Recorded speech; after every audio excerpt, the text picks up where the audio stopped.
Hello everyone. It's a big pleasure today to be present here for the first time in the beautiful city of Tallinn and to see all of you at the Etnofutur conference, thanks to the invitation of our good friend and brilliant intellectual Ruben Kao, Estonian conservative People's Party and Blue Awakening.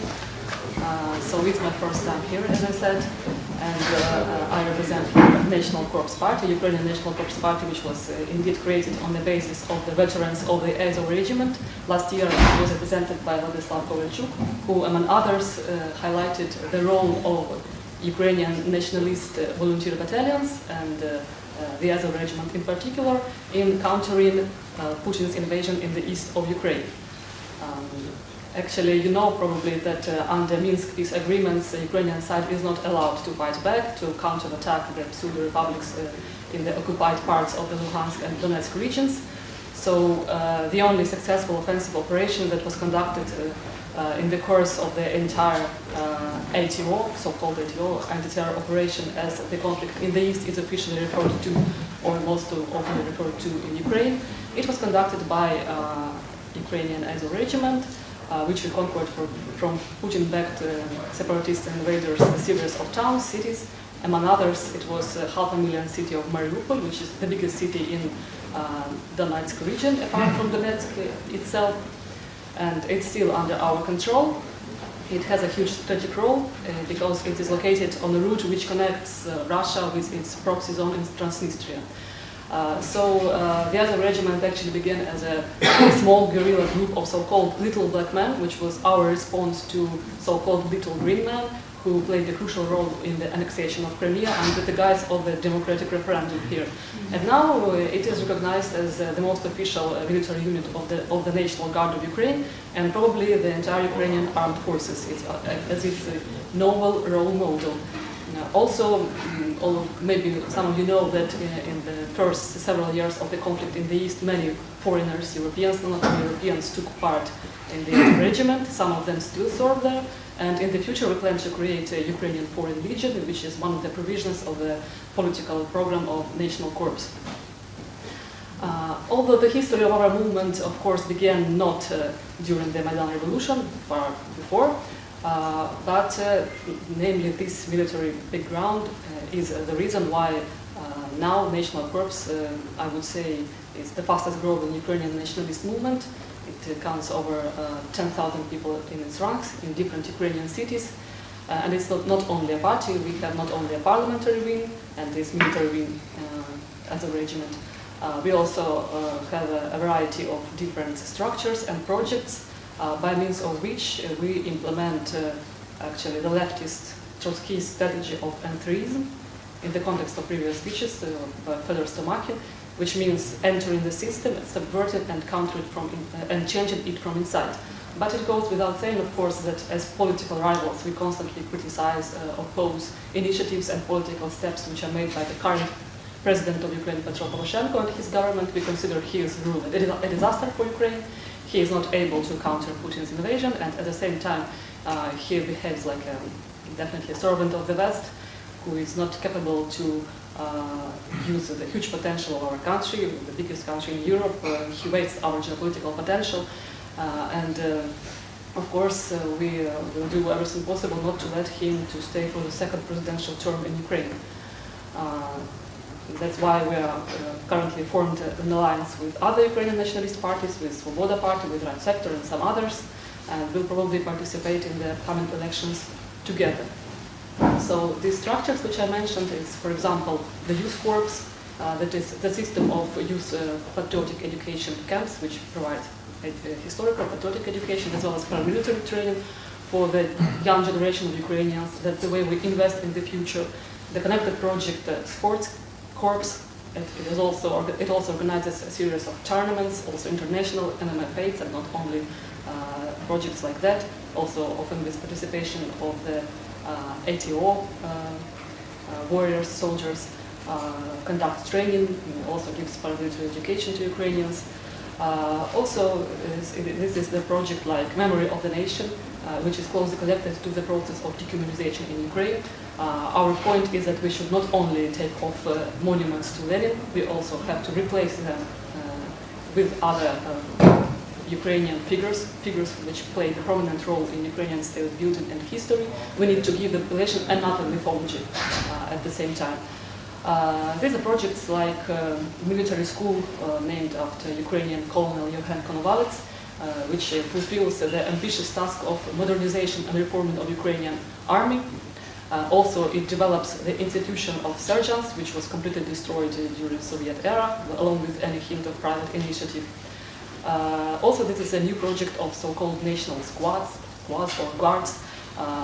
News about them struck liberal media in the West. It is created to secure law and order in the streets, but also, I would say, this is our proto-territorial defense forces. On March 10-11th, we plan to visit Lithuania, the day of restoration of independence day. Political members of the party staff, as well as 10 members of national squads. So they will, of course, discuss the prospects of collaboration between Ukrainian and Lithuanian territorial defense forces. So our cooperation goes on in the Intermarium region, and we also have different projects which are not only connected with geopolitics and security and defense. This is education, cultural projects. We have the metapolitical wing, represented first of all by the Flame Club, literary club. I would say this is the Ukrainian example of the implementation of the neo-Marxist, neo-Gramscian strategy of gaining political hegemony by means of cultural activities and giving the population proper political education. It's located in the Cousin House, our youth center, which is modeled after the right-wing squad of Casa Pound Italia, our friends and partners. Many of you know about them, I'm sure. Also, we of course organize political education courses for the members of Ukrainian nationalist movements. And last but not least, of course, we have our own international wing, which I present today, which implements our geopolitical program, which is Intermarium as a platform for the alternative European integration. That's why I made this lengthy introduction, because I wanted to let you know that our systematic work has already given results, and we need to join forces to develop it together. And we need to join forces to counter not only liberals, not only Putin's neo-Soviet revanchism, which is misinterpreted by many right-wingers on the West as a strong conservative politics. We also have to join our forces to counter so-called old nationalism or chauvinism, which threatens our unity. And in Ukrainian case, above all, this neutralization of possible ethnic conflicts is especially important in the Hungarian and Polish case. These two countries currently are in the forefront of the political resistance to the EU. Speaking about the Polish case, our cooperation is quite successful, not only with Polish new nationalists. Last year in autumn, I was present not only at the conference, Conference Europe of the Future, organized by Szturmowcy organization, and as well as attended Independence March. I was also present at the conference which was held in the Polish Sejm, and I made a speech on the prospects of the Adriatic-Baltic Sea Intermarium. And I hope that in the near future our cooperation with Hungarian allies, and at least our dialogue with them, will be no less intense.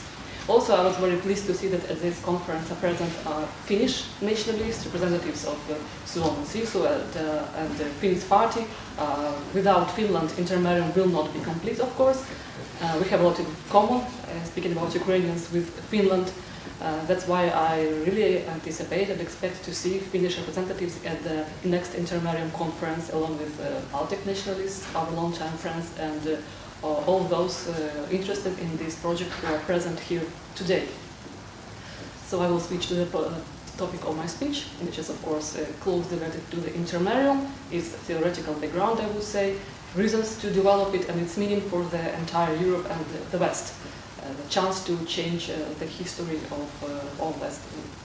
It's called Intermarium as a laboratory for European revival.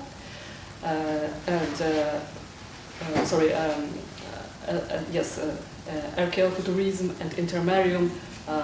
It's, as I said, a theoretical background for this geopolitical program.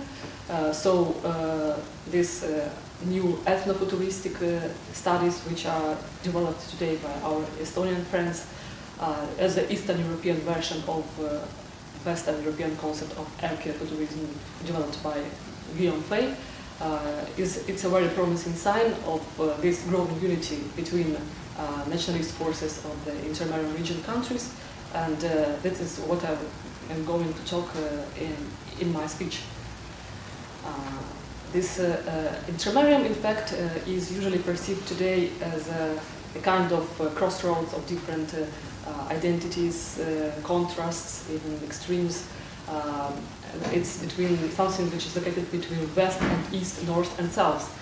And at the same time, the transitive meaning of this inter, it can attain a negative shade of the peripheral or secondary territory, which is no longer Asia but not yet Europe. That's approximately how this area is perceived by liberal reformists, Ukrainian in particular, who reduce Europeanism, Europe, to the neoliberal concept of multicultural society and deny the very opposition between what is ours, our own, and what is theirs, alien or simply another. That is, they deny the very category of cultural otherness, the issue which was brought to our attention in the previous speech by Melanie Lewis. Actually, they understand this Intermarium integration or this Intermarium region being European as not only a matter of rejecting Soviet legacy. They also speak about Intermarium, but for them it's first of all a kind of maybe security cooperation between countries and just a smaller version of European Union, nothing more. So for them it's not only the rejection of Soviet legacy, for them it's also, of course, the rejection of Eastern European ethno-cultural realism, which says that the differences, ethnic and cultural differences between respective groups are objective and self-sufficient and should not be sacrificed on the altar of the abstract values of progress and humanism. For these liberal mouthpieces of the EU, the very notion, concept of our own cultural institutionalization project is politically incorrect. It allegedly alienates us from the West and keeps the Intermarium countries in the geopolitical orbit of the empire we will be in former Soviet Union and Russian Federation. And just like the concept, for instance, of the clash of cultures by Samuel Huntington, which in the context of the recent synchronicity of terror attacks in Western Europe after the beginning of the refugee crisis, the concept which is apparently skeptical about the prospects for peaceful coexistence between incommensurable cultures in the framework of the multicultural society. And the variety of forms of dual geopolitical membership and the realities of modern multi-vector international politics is something which they completely disregard. For instance, the Nordic Council, or which unites subjects of different political and military blocs, or the Adriatic-Baltic Black Sea Group, which was established by Croatian President Kolinda Grabar-Kitarović, which is comprised of 12 EU member states and was later transformed into the Three Seas Initiative. It goes without saying that these liberal missionaries show quite astonishing timidity, if not to say backwardness, when it comes to some alternative, if not spare or simply parallel geopolitical projects. Of course, we understand why they ignore the reality of Intermarium project, which is being implemented today, at least at the level of the autonomy within the European Union, on the basis of the countries of the Visegrad Four. Of course, they know why they're afraid of it, because they know that ethnic and cultural realism of Eastern Europe, it tends to create its own sovereign military and political bloc, which will be the rival of the European Union, which undergoes crisis tendencies as we see, and of course will change the entire geopolitical map of the world. We know that the positive changes in Austria also take place, that Sebastian Kurz recently held a meeting with Viktor Orban, and it means that this link between Eastern Europe and Western Europe, I mean Austria, it fulfills its role as a bridge, and it's quite possible that European reconquest will also happen with the help of new Austrian right populist, so-called, or conservative forces. So, and actually the classic of British geopolitics, Halford Mackinder, He also referred to Intermarium both as a buffer zone and as a key to the heartland or central mainland, and eventually a key to the domination over the entire world. And it's our choice, it depends on us which of these potentials will be implemented by the Intermarium of the 21st century. In spite of the attempts of neo-Eurasianist theorists to portray Intermarium as a mere buffer zone in the service of Atlantism, of course, purely etymologically, Intermarium is the land between seas, and it refers to the European notion of continental geopolitics, to the concept of continentalism as a fortress of European values, against the background of the changing, mobile and fluid strategy of the naval states, so-called cultural formalists. And the outbreak of the hybrid warfare in the east of Ukraine, along with the growingly isolationist course of the naval states, which entered the conflict with Russia only in Syria, and they now, in the Ukrainian case, tried to avoid a full-scale of war with Russia. So these two factors create very quite favorable conditions for the rediscovery of Intermarium, namely in its continental core hypothesis in the 21st century. I should add that this full-scale intrusion of NATO into the conflict in the east of Ukraine, it exists only in the imagination of Kremlin's agents and media. As I said, USA prefers to counter Russia in other areas, like Syria, and when it comes to the conflict in the east, they try to avoid this war. And what is quite important, during the coffee break, I was talking with Finnish nationalists present here, and we were talking about the restoration possible of nuclear power in Europe. Ukraine is quite a good example of a country that has a reasonable pretext to initiate this discussion, the same as Japan today, for instance, or South Korea. You heard maybe about the Budapest Memorandum. It was signed by Ukraine, and according to this memorandum, countries, USA, United Kingdom, and Russia had to guarantee territorial integrity of Ukraine, give them security guarantees, in exchange for the renouncement of our nuclear potential, which at that time was the third in the world. So one of the countries which signed this memorandum, Russia, annexed Crimea, and we remained without the nuclear power. So of course we have all reasons to initiate discussion about this restoration, and thus create the nuclear shield for the entire Intermarium region. This is actually our plan, and it's also the provision of the party program of National Corps.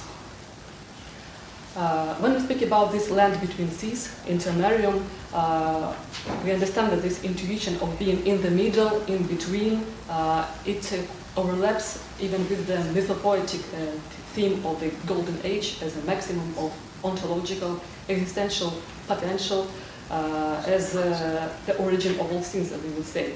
And not incidentally, ancient Chinese also referred to their celestial empire as a middle kingdom.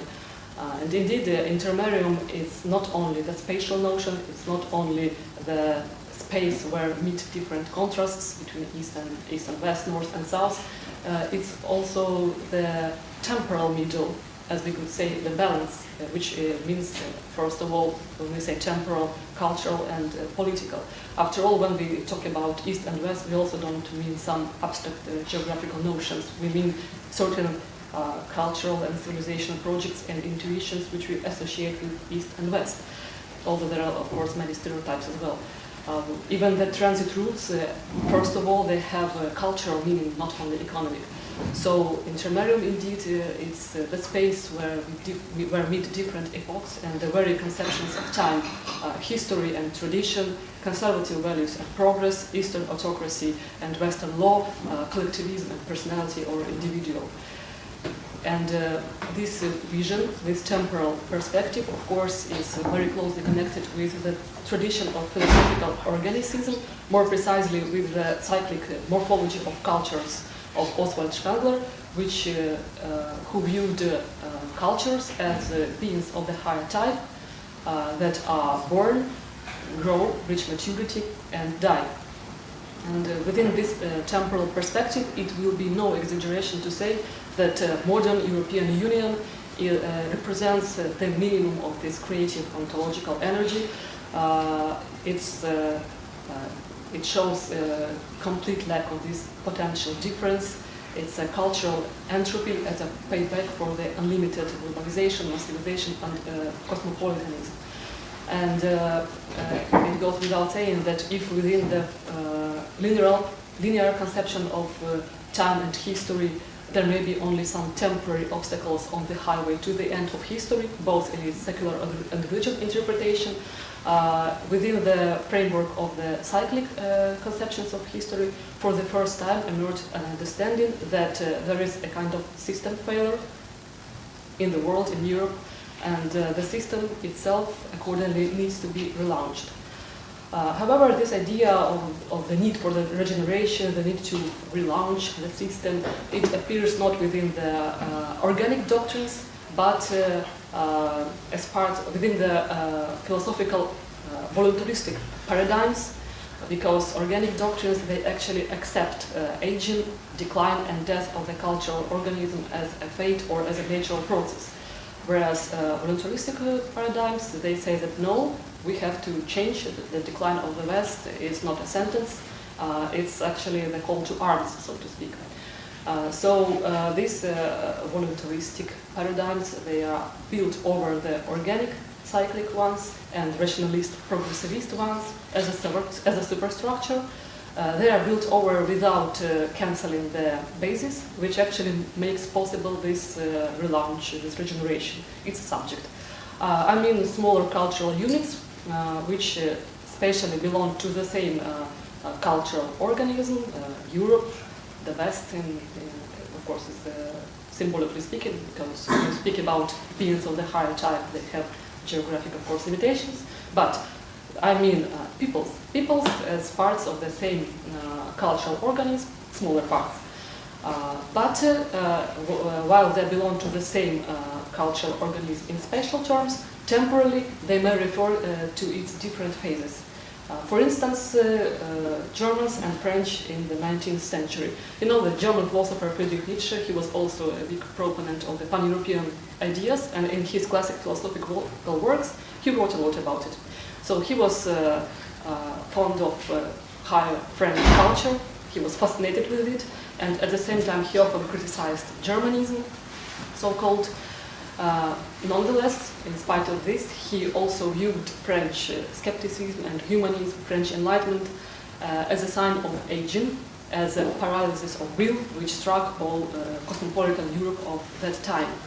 Accordingly, the recipe for the renewal was born in his works, primarily the Romano-Germanic synthesis, as the unity of virile forces of German barbarism and cultural potential of the French nation.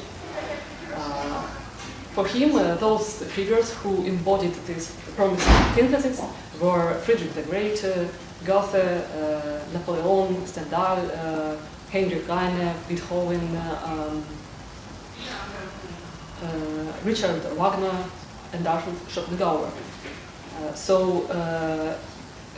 Moreover, these phases of the cultural organism, this birth, its youth, its maturity, and its aging, they overlap with the famous distinction which was introduced again by the Nietzschean Oswald Spengler, that is the distinction between the culture and the civilization.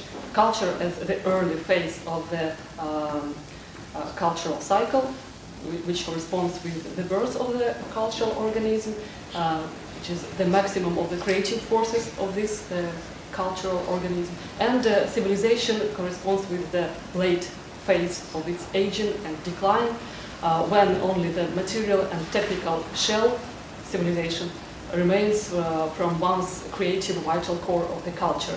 And it's very important that Friedrich Nietzsche also looked with hope at Eastern European nations, who, in his opinion, were yet to say their word in the world history. Actually, the founder of German nationalism and classic European nationalist, Johann Gottlieb Fichte, he also considered Eastern European nations as the new ones or the young ones, the nations which have not manifested their national identity yet. It was written in the 18th century. Nations whose national spirit is just awakening.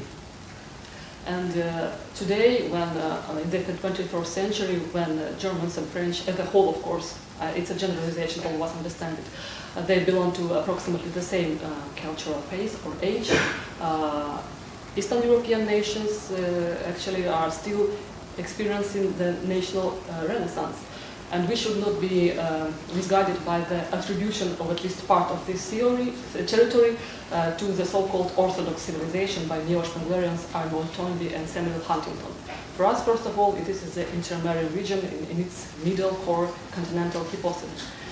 And thus, relying on the legacy of powerful medieval empires, Kiev and Rus, Grand Duchy of Lithuania, Rich Pospolita, as well as on our own barbaric roots, also brightly highlighted by the Finno-Ugric supremacist Ruben Kalen, among others. So, relying on these two factors, we, as I said, our peoples are still experiencing their own national renaissance. Even the Metamorphoses are also a bright manifestation of this process.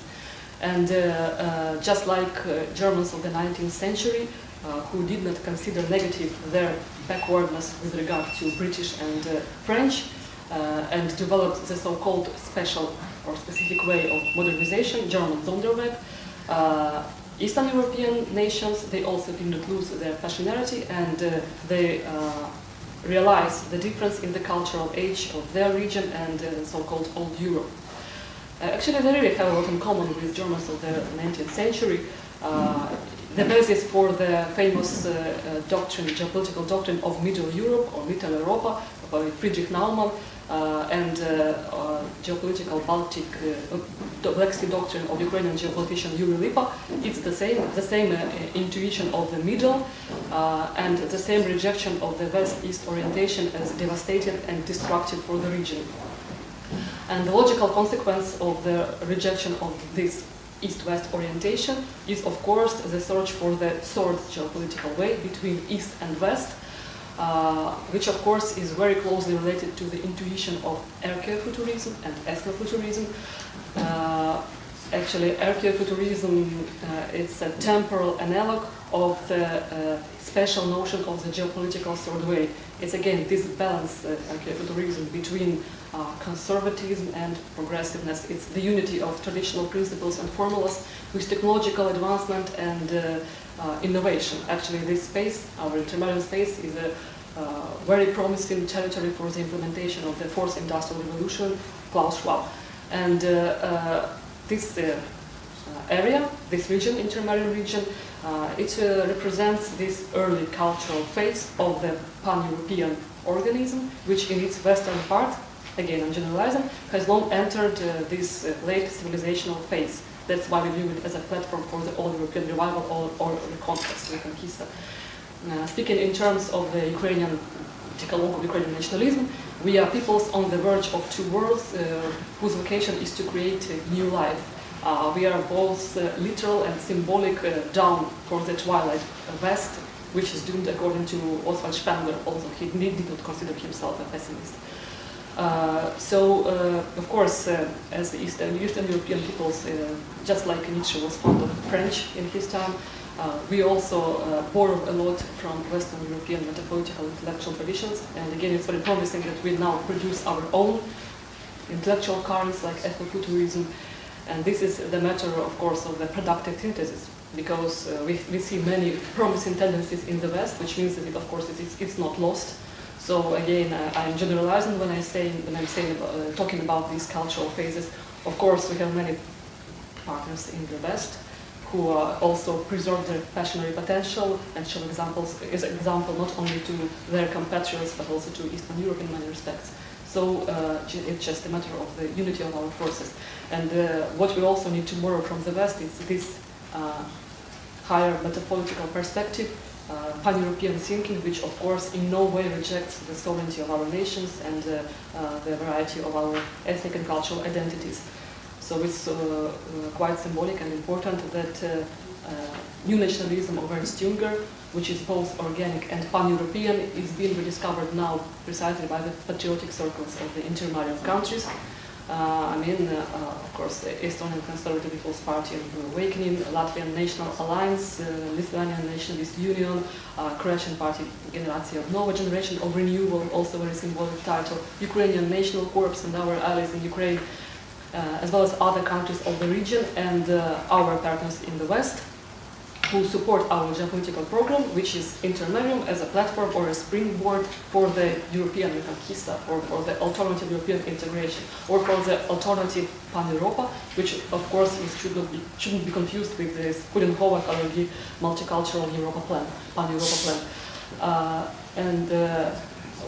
The Intermarium Development Assistance Group, which was established by the leader of National Corps and the first commander of the other regiment, Andrei Beletsky. It has already held 2 conferences, 2 Intermarium conferences. The third one will be held, I think, in the end of spring or in summer. All of you are invited, of course, there. And the second conference day is dedicated to the Pan-Europa integration. It reflects our semi-official, so far, geopolitical program, which was disclosed before. This is Intermarium as a platform for alternative European integration. That's why, of course, we need to also participate in the Western European conferences. For instance, one of the such upcoming events, apart from visit to Lithuania, which is our region, will be the Regeneration Europa Congress in Germany, which is organized by the youth wing of NPD. It will be quite a broad pan-European event, and we will talk there with the variety of representatives of nationalist forces from all over Europe. These conferences, they rely, conferences of the Intermarium Development Assistance Group. They have, of course, a certain algorithm. First of all, we initiate the dialogue between political parties across Europe who sympathize with this idea, with this project, geopolitical project. Then we gather public representatives who support it, also invite experts and government representatives from all the countries, urge them to start the cooperation at the governmental level. Then we push for the inter-parliamentary alliance, and then finally signing military agreements, or a series of military agreements which could help us to turn this Intermarium broad Adriatic-Baltic Black Sea partnership into the confederation of sovereign European nations, which could restore the geopolitical status of Europe in the world and start a new era in the entire history of the West. So once again, I invite you to our events, invite you to join forces with us, be present there and assist us in this, because it concerns, of course, not only Intermarium, not only Ukraine, but the whole world. And thank you for your attention.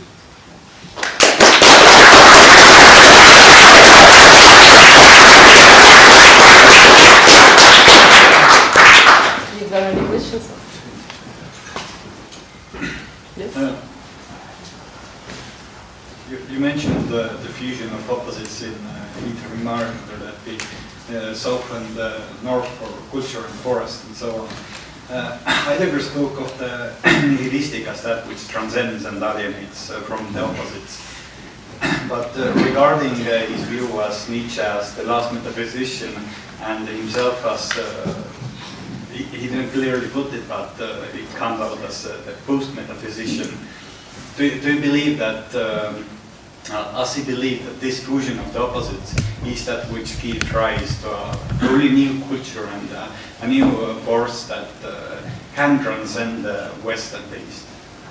Yes, indeed, I think so. I believe in it. And your question, of course, is very important for me, because I also study this topic academically, and in this aforementioned Congress in Germany, I will speak apart from National Corps on the dialogue between Martin Heidegger and Ernst Jünger on the prospects of new metaphysics. And actually, for Martin Heidegger, Ernst Jünger was the last metaphysician, last Nietzschean, who brought to the culminating point Nietzschean metaphysics.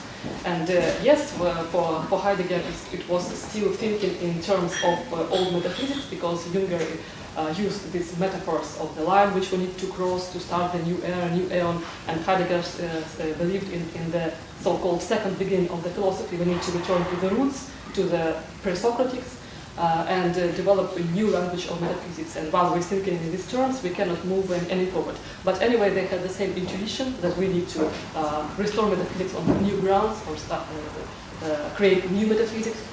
And in spite of these polemics, they, in my opinion, talked about the same.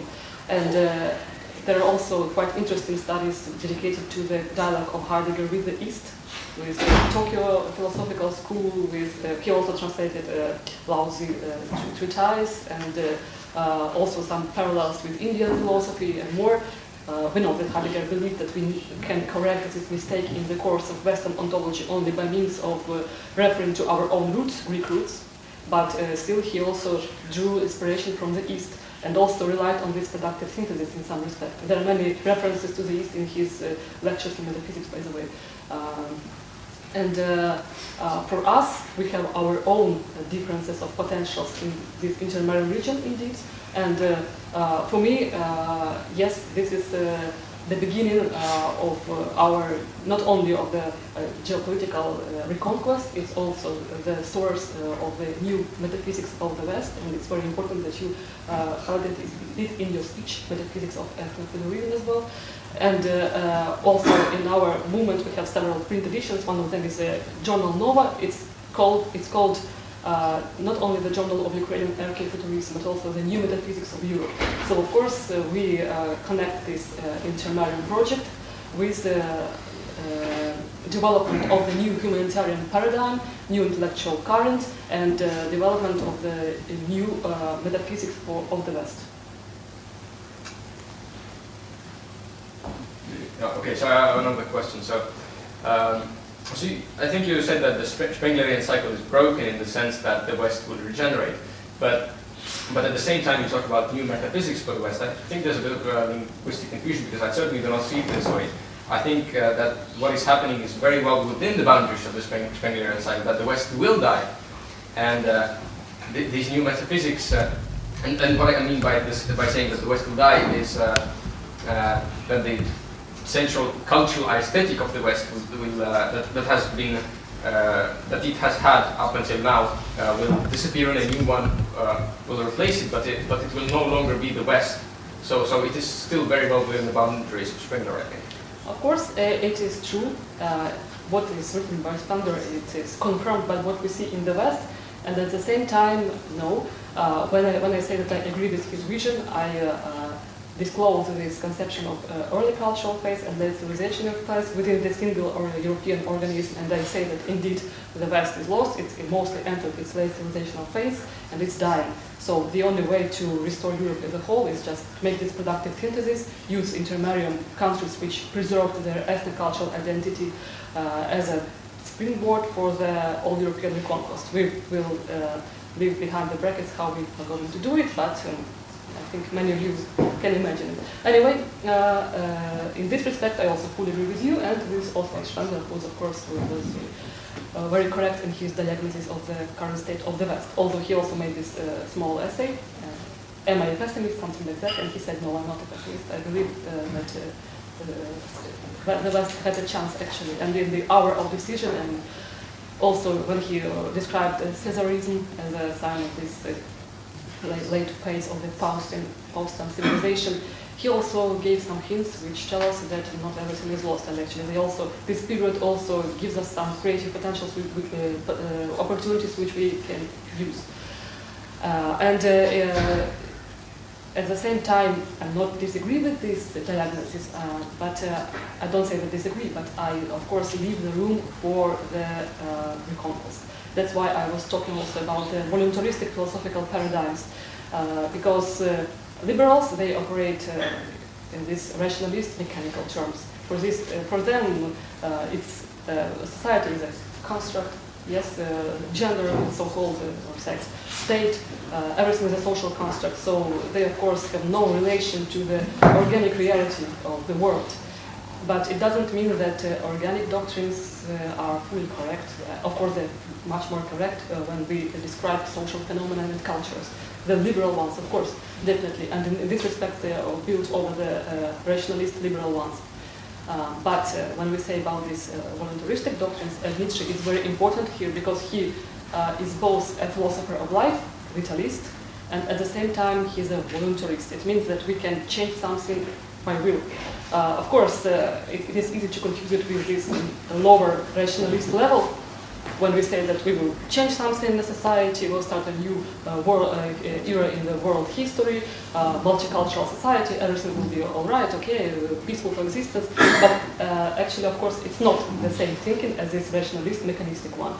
When we talk about will, it's a kind of intent, something I would say magical. So it's will to change something.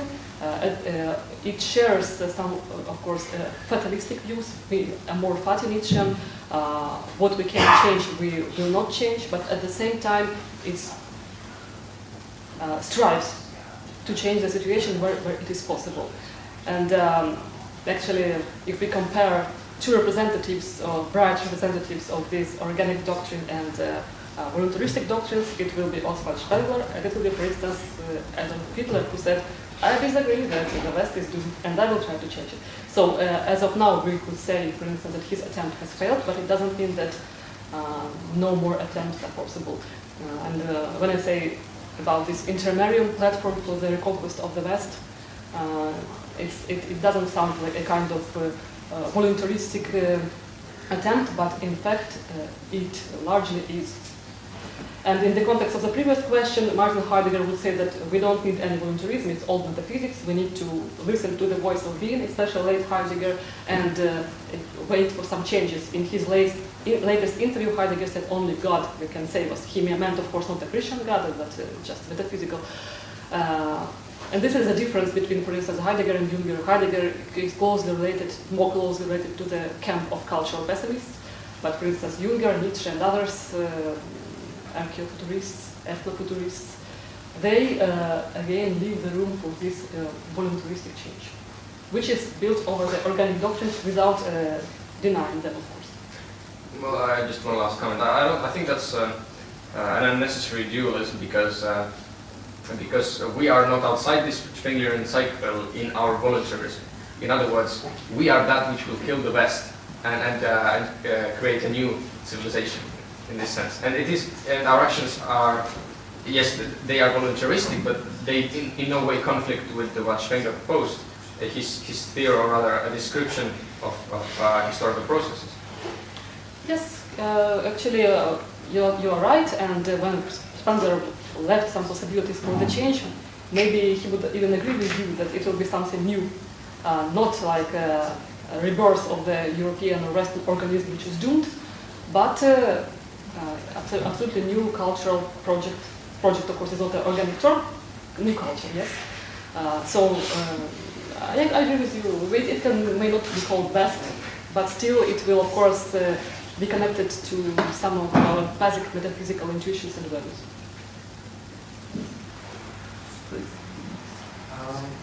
We spoke a lot about the Intermarium, which is a geopolitical concept. We spoke about the political part, not so much about the geographical part. Historically, it has been divided between the Polish Commonwealth of the Great Duchy of Lithuania and the Austro-Hungarian Empire. And that's partly due to geographic reasons. The Baltic state and Poland and Ukraine share this geography which is flat, facilitating invasion from east by Russia or even the Mongol, or from west by Germany. While Austro-Hungary is much more protected by mountains, so was always concerned by invasion from the south, by the Ottoman, and eventually, let's say, rivalry with the west in the sense of France. How do you see the Intermarium final aspect should be structured? Either as a duo between the North Polish, Ukrainian, and Baltic, and the South Austro-Hungarian working together, but being quite separate entity because they have different geographical interests and geographical direction? Or should it be, and then in that context, the Intermarium would be more like a NATO of those two entities? Or should it be aimed as an actual federation that should try to overcome the spontaneous separation between Austro-Hungarian and Polish zone of influence, and try to create indeed something new that would be a new type of federation and not only making the rebirth of the Polish nation and the Austro-Hungarian Empire that were both destroyed a century ago and are now in rebirth. Yes, thank you for mentioning these historical preconditions for the Intermarium Union. Indeed, it has different centers, kind of, yes, geopolitical epicenters, I don't know, and centers of power, yes. But our structure of the Intermarium, according to our geopolitical program, it consists of 3 phases. And the third phase, it corresponds no longer with the Intermarium, but with the pan-European space. The first stage is Baltic Black Sea Intermarium, Baltic countries, Ukraine, Poland, Romania, Moldova, Hungary is also closely related, of course. The second stage is Adriatic, Baltic, Black Sea, it's Central European states. And the link between the Adriatic, Baltic, Black Sea Intermarium and Europe is countries like Austria and in some respects Greece, which also has many Slavic influences thanks to Orthodoxy and not only. And Austria, modern Austria, according to Sebastian Kurz, it indeed plays this role of a bridge builder between East and West and everyone else. So Austro-Hungarian Empire, it also was comprised of some Slavic subjects, right? That's why it's also historically and culturally, not only geographically, but also historically and culturally, this link which we need with the West. And our idea is not the federation, I would say, because Eastern European countries, they're quite afraid of this new imperialist yoke, and also they experience this economic pressure from the EU, which after the Brexit and this decentralization tendency, they quite the reverse try to strengthen the grip on the subject of European Union. So that's why we talk about confederation, because it's easy to accept it for different nationalists. And also I refer to this classic geopolitical distinction between tellurocratic and telostocratic states, naval and continental states. Of course, it's still relevant, and at the same time it's outdated. And when I talk about Intermarium, its final vision is pan-Europa, and this is this continental core middle impulse which was realized, implemented, and our goal is to use, of course, sea power as well, not to refuse from it. Intermarium, yes, it's land between seas, but it also refers to the seas, to this yes, this power of the naval states and their possibilities of expansion. So our goal is to put this naval sea power in the service of core continental values, so to speak. So continentalism remains mostly as a synonym for these classic European virtues and values. Because technological advancement is the main factor which doesn't let us speak about the categories of classical geopolitics. I talked about it a lot, but in fact we talk about geostrategies now, even along with liberals, because indeed technology changed everything. Carl Schmitt, in his theory of partisan, also wrote about it, that a classic partisan, he is a defender of continentalism, he is linked to his earth, literally, he defends it with arms in his hands and he dies it. But in the modern world, he becomes motorized, he becomes mobile, and he loses these key features of the partisan, which is a big challenge for him to defend his values. So in some respect, we have to develop our own right-wing kind of universalism, which is Intermarium, pan-Europa in geopolitical terms, which is Archeofuturism, Etnofuturism, which unites different nations who, of course, preserve their identity, but at the same time, they understand that they are part of some higher cultural civilization type, whatever. So that's why Intermarium is not so strictly, rigidly structured again. So it is that's why we have to meet the realities of the changed 21st century, which were brought by the post-industrial world. And in this respect, all these old divisions they are quite conditional today. Let me just do a very quick response. It's very great that you mentioned Greece also, because I think there is also a great opportunity for the Intermarium with the situation of Greece at the moment, which is definitely shown bullied by the European Union in a way.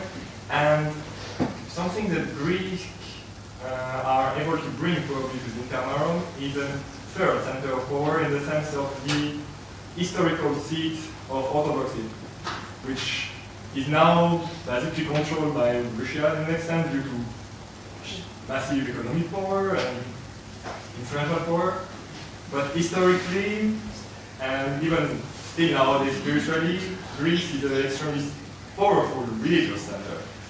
And it could probably bring its own influence outward, southward, towards the Mediterranean in collaboration with Intermarium, and which would make it also a counterweight to what will be probably perceived as a too powerful influence of exactly. the so-called third world. Exactly, it's a quick response in this factor that Greece suffered from the European Union, and also yes, there is a strong influence of Russia thanks to Orthodoxy. I also actually made an interview with one Greek priest who talked about it and the possibilities of creation of the autonomous Kiev Patriarchate. So, of course, as politicians, we also have to pay attention to this religious factor as a political factor, yes. So we work with it, and also speaking about the nationalist forces of Europe, with Greece, it's Golden Dawn. Officially, it tends to be pro-Putin, but we, of course, we will conduct conferences joint with them. We'll do it. They'll initiate the dialogue, and the younger members of Golden Dawn tend to be pro-Ukrainian, pro-national corps. They're fascinated, of course, with its military feats, and I know it. And also, there are politicians who left the ranks of Golden Dawn, created their own organizations. We collaborate with him, Georg Dimitroulias, and also there is another young organization which also separated from Golden Dawn. It's called ARMA. It is also supports the endeavors of Ukrainian nationalists, their geopolitical program. We cooperate with them officially, and they also have their powerful metapolitical wing, which indeed speaks a lot about this potential of Greece as a cradle of European culture, which we, of course, to which all of us are attracted very much. And I also hope that their voice will be heard, that they will develop this metapolitical part of their organization. Even Ukrainian soldiers, when they reconquered Mariupol, they also have this classic sign of motto of 300 Spartans, yes, more than lava, so come and take us, actually. So, yes, for us it's a big source of inspiration. Yeah, because Orthodoxy is viewed often as Russia, but in practice it's Greek. Yes, and we feel it, that it still remains there.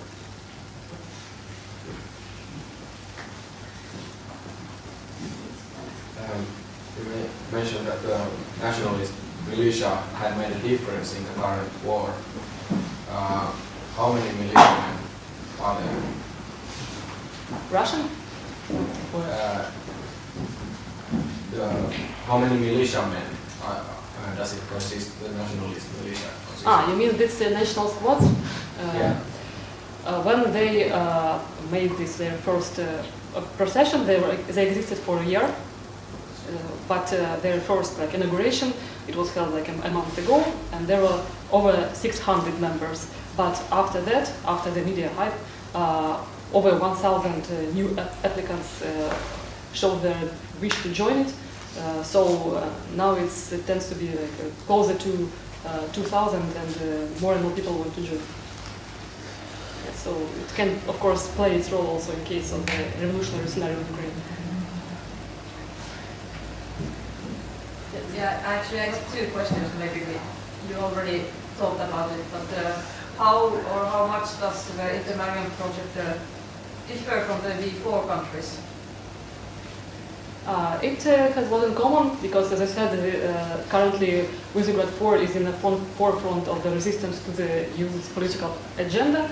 So we, at first, speaking in terms of geopolitical realism, we can use it as a platform for the first autonomous intermarium that, of course, will later lay its claim to sovereignty. Many analysts say that the fifth member of the Visegrad Four is either Croatia, which is very actively geopolitical. I mean, this project of the Three Seas Initiative, which was lately supported by Donald Trump. He showed his political support and also promised financial assistance. Some say that the fifth member will be Romania, because it also has an important military role, but above all for NATO, of course. And others say that it's Ukraine, because, of course, the fate of Ukraine as a state will affect the entire region. Of course, our goal is to make Ukraine this fifth member, and also Austria, of course. Norbert Hofer, by the way, he wanted to join the Visegrad Four, and now this Austrian Freedom Party is a part of right-wing coalition. Of course, he was pro-Russian, but anyway, it's quite important that Austria may join the Visegrad Four as well. So, yes, the Visegrad Four is closely related to the Intermarium project, but of course as an autonomy, first of all, and our goal is to create sovereign Intermarium. But speaking realistically, we can refer to it at first, because Visegrad Four, for the 25th years of its existence, nobody noticed it actually, until they started criticizing the distribution of migrant quotas plan, refused to accept refugees, and after that, of course, Angela Merkel instantly noticed them, accused them of creating the Iron Curtain in the heart of Europe, and so on and so forth. So in this respect, they are our allies, and also economically, they have interesting initiatives. Hungary is a wage union, so-called. It aims at balancing the amount of wages across Eastern and Western Europe in order to avoid migration of young qualified force from the Eastern European countries to the West. So, yes, Visegrad Four is important for us. Also, you have many countries in your vision. Are you not afraid that it's like too much separation between the countries, that it will resemble the European Union and they lose the power in the individual countries?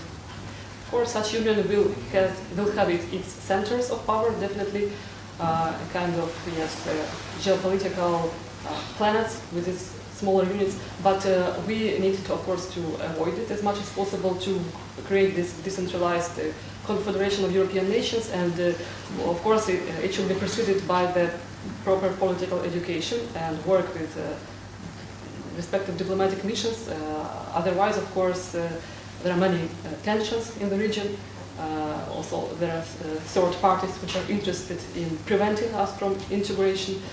So, of course, it's very hard to talk now about Intermarium in its complete form, Pan-Europa as a realistic geopolitical project. But we have to strive to it, and if we succeed in creating at least Baltic Black Sea Union and Adriatic Baltic Black Sea Union, Ukraine, Baltics, Poland, Croatia, Hungary, Romania, it will be quite a solid basis for further development. Now we have a very hard time countering the problems created in our Polish-Ukrainian dialogue. It's also Polish politicians, they all have their own political interests. They need the image of the external enemy. They criticize Bandera and ideology, nationalists. Also, of course, Kremlin intrudes and tries to instigate this clash.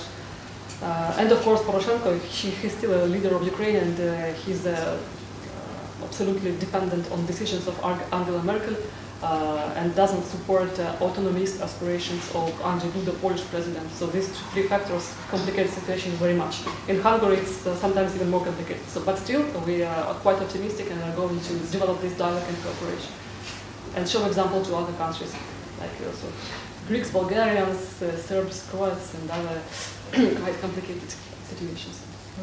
Indeed. Yes.